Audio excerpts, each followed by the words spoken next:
21 Şubatê ku wek roja zimanê zikmakiya navneteweyî tê zanîn, jaliyê UNESCOyê ve di sala 1999 de li ser kuştina xwendevanên Bangladeşî hatiye îlan kirin. Li Tirkiyeyê jî gelek millet hene ku zimanê wan cuda ne û wek zimanê perwerdeyî nayê bikaranîn.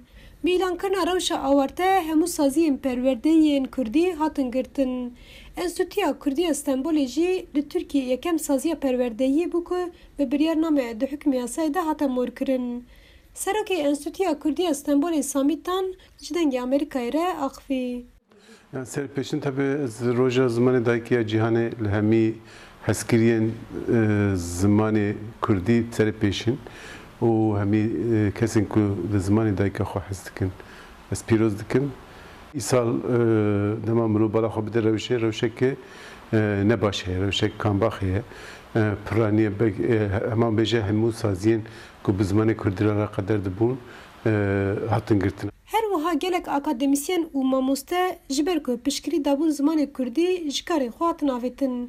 Ji zanîngeha Artukliyê ku xewatên zimanê Kurdî dikir û mamosteyê ziman digihandin jî gelek mamoste hatin îxrac kirin. Di vî warî de em bêjin xebatên ji bo parastin û pêşvebirina zimanê Kurdî mixabin derbeyek mezin xwar. Caliyek din ve jî doh li Amedê bi tayînkirina qayûm gelek mamosteyên Kirêşa Kurdî ya bi navê Zarokîstanê jî ji karên xwe hatin avêtin. Herî dawî em bêjin mamoste hatin tayînkirinê ji bo Kurdî tenê sê heb mamoste hatine tayînkirin. Yek ji wan du heb Kurmancî, yek jî Kurmanckî ez barim. Yani ev şermekî mezin em bêjin bi milyona Kurd hene li holê.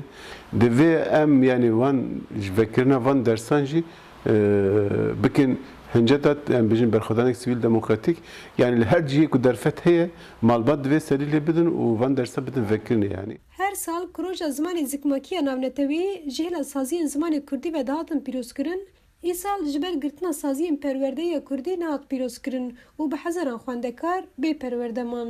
Pena navneteweyî bi pena Kurd re civînek çêkir li İstanbulê. Rewşa xas kambaxa yani piştî ku me ev hevdîtin kir em bêjin bi sedan akademisyen hatin avêtin. Sozan Yaşar, Dengê Amerîka, İstanbul.